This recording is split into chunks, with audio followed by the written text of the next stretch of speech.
Los videojuegos son el medio perfecto para transmitir terror. El survival horror es un término que hoy en día es comúnmente utilizado para describir a aquellos videojuegos en donde el jugador es ubicado en una posición en donde no tiene mucho control acerca de la situación en la que se encuentra. A diferencia de títulos más centrados en acción o RPGs en donde al jugador se le da todo para que luego de haber jugado horas logre una sensación de ser más poderoso en contraste a cómo empezó, el survival horror busca todo lo contrario. Es bastante común que en este tipo de juegos al espectador se le limite con más frecuencia las posibilidades de seguir adelante con el objetivo de que éste se sienta más desamparado. Esto se hace a través de limitar elementos como formas de defenderse de los peligros, tener menos vida y disminuir la capacidad de visión. Así pues, hace 42 años saldría por primera vez un juego que a día de hoy se le conoce como el primer survival horror de todos, a pesar de que el término fue usado por primera vez en 1996 con la llegada de un popular título del cual hablaremos más adelante. 3D Monster Maze fue un título lanzado en el año 1981 desarrollado por Malcolm Evans para la Sinclair ZX81, la cual era un intento de computadora personal de aquellos ayeres. Este título tiene el mérito de ser el primer juego en el cual se implementaban las mecánicas de lo que hoy es el survival horror. El juego en cuestión colocaba al jugador en un laberinto del cual tenía que salir. La cosa interesante estaba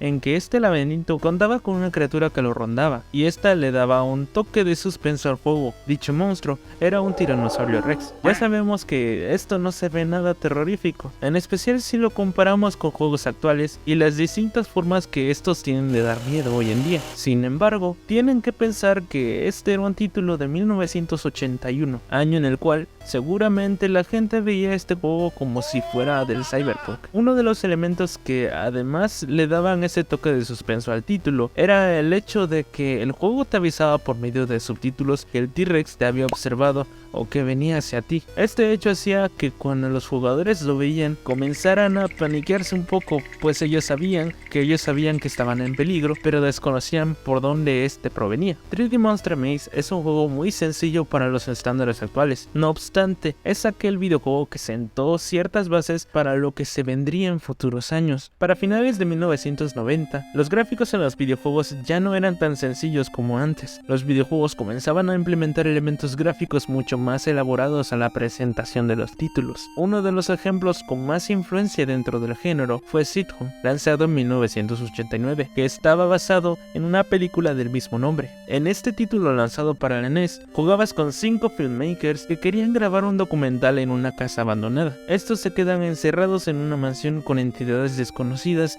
y buscan la forma de salir del lugar. Dicha mansión era la de un famoso pintor llamado Ichiro Mamiya, quien solía vivir junto con su familia en esa mansión. La familia de Ichiro, que constaba de sus hijos y su esposa, tiempo después desaparece por circunstancias desconocidas. Este señor, según la gente, tenía un pacto con el diablo, lo cual le permitía tener constante inspiración para cada una de sus siguientes obras. A medida que el grupo se adentraba dentro de los lugares más recónditos de la mansión, estos iban descubriendo poco a poco los secretos que esta guarda. Sweet Home fue un juego que trascendió en la historia de los videojuegos. Este juego de aventura y horror destacaba por incluir una inventación única que elevó la experiencia del jugador a niveles no tan explorados previamente. Al adentrarse en Sweet Home, los jugadores se sumergían en una casa encantada, donde cada paso podía desatar el horror y la desesperación. Este videojuego aportó varias de las cosas que hoy en día son comunes en los juegos de terror. A medida que los jugadores exploraban los laberintos llenos de misterios y peligros, se encontraban con puzzles que desafiaban su ingenio, llaves ocultas que abrían puertas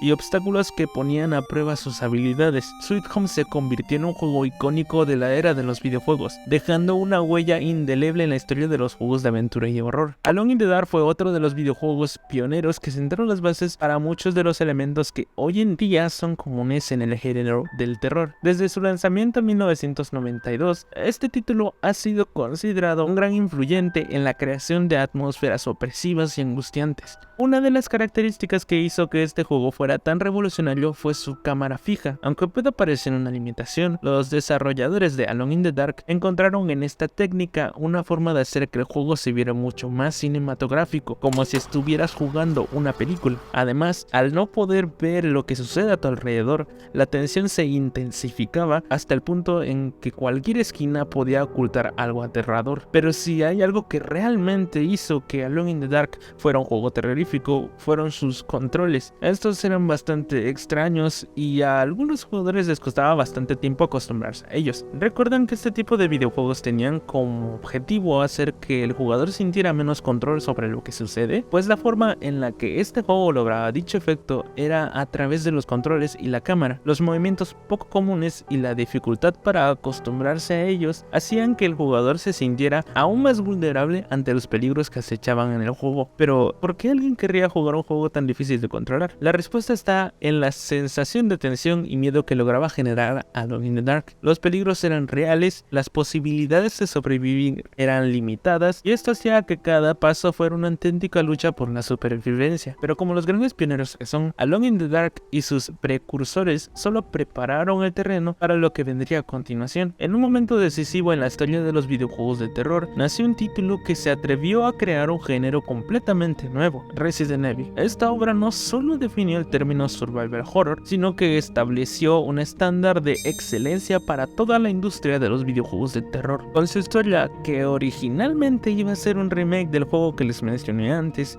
Sweet Home, Resident Evil era un conglomerado de todas las características buenas que Sweet Home y Alone in the Dark tenían, pues este también contaba con la introducción de un sistema de gestión de recursos detallado y especialmente limitado. Cada bala y cada objeto curativo se convertían en una posesión valiosa para el jugador. Además, la mansión donde se desarrolla el juego fue una verdadera obra maestra en cuanto a diseño de niveles se refiere, donde los jugadores debían regresar constantemente a los lugares que ya habían visitado para encontrar objetos y herramientas que no estaban disponibles anteriormente, mecánica que es conocida ahora como backtracking. No solo las mecánicas del juego hacían que Resident Evil fuera un juego único e inolvidable, los escenarios reflejaban perfectamente la sensación de que algo no estaba bien, creando una atmósfera tensa y emocionante que mantuvo a los jugadores muy al pendiente de lo que sucedería en la próxima habitación. Los controles y la cámara, que cumplían la misma función que en Alone in the Dark, proporcionaron una experiencia de juego más tensa y cinematográfica. Resident Evil no solo fue el juego que tomó la semilla del survival horror sembrada por sus predecesores y la hizo crecer, sino que se convirtió en el ejemplo perfecto de cómo generar verdadero terror en los jugadores. A partir de ahí, muchos desarrolladores ansiaban replicar el éxito de Resident Evil y su fórmula. En 1999, Silent Hill apareció en escena para continuar la fiebre de los juegos de terror. Silent Hill aprendió de la fórmula de los juegos de terror,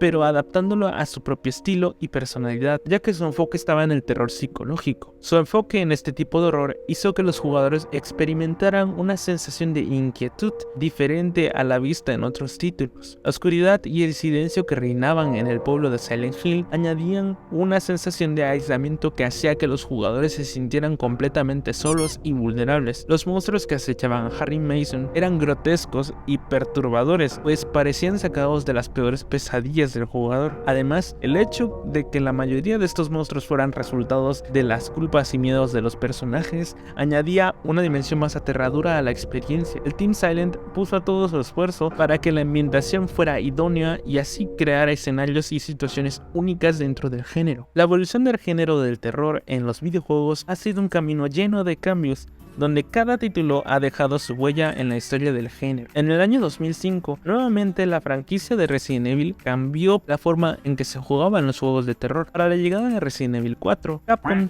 tomó un paso arriesgado al cambiar su enfoque en la acción más que en el survival horror que hizo que la franquicia despegara en un inicio. Como muchos ya sabemos, Resident Evil 4 volvió a convertirse en un parteaguas dentro de la industria, ya que incluía muchas mecánicas nuevas dentro del mundo de los videojuegos. Muchos otros juegos de terror comenzaron a querer ser como ellos, pero pronto el género comenzó a parecer repetitivo y la necesidad de volver a las raíces del horror se hizo presente. Fue entonces cuando llegó Amnesia: The Dark Descent, un juego que no te daba la opción de luchar contra los enemigos con armas, sino que se centraba en la huida y la supervivencia, una mecánica que resultó ser extremadamente efectiva y que se vería reflejada en títulos como Slenderman, Outlast y los Slendytubbies, que se convirtieron en fenómenos de la cultura popular. Con la popularidad de este tipo de juegos, varios desarrolladores indies se sintieron inspirados a crear sus propios juegos de terror con una mecánica similar, enfocada en los sustos y la huida en lugar de la lucha contra los enemigos. La popularidad de estos títulos llevó a una auténtica explosión en este género, con juegos como Five Nights at Freddy's. Viendo la industria de los juegos de terror a lo largo de los años, podemos hacernos varias preguntas. ¿Qué es lo que asusta en los juegos de terror? ¿Por qué algunas personas disfrutan tanto de la sensación de miedo? La respuesta está en las dos formas principales de causar terror: los sustos y el terror psicológico. Los sustos en los juegos de terror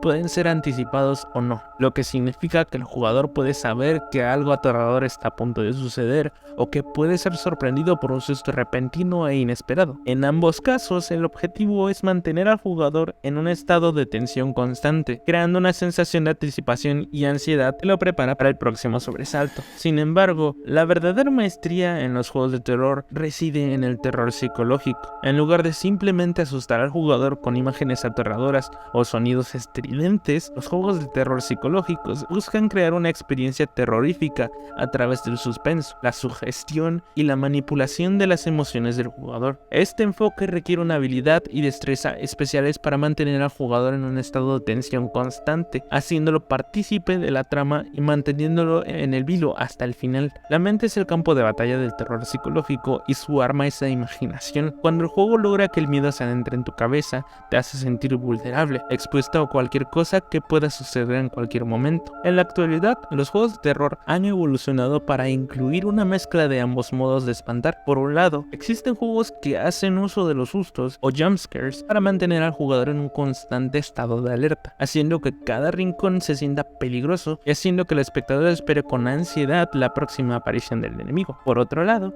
hay muchos otros juegos que todavía conservan el terror psicológico en su esencia. La combinación de ambos modos de espantar es lo ideal para conseguir un buen juego de terror, ya que permite al jugador experimentar la emoción de los sustos y la tensión psicológica al mismo tiempo. Sin embargo, la elección de un juego en particular dependerá del gusto y la preferencia de cada jugador. Esto fue todo por este video. Mi canal se llama Deck y en él hablamos de temas relacionados a videojuegos. Si este video te gustó, te invito a visitar el canal y ver si este contenido es de tu agrado. Muchas gracias por el apoyo y hasta luego.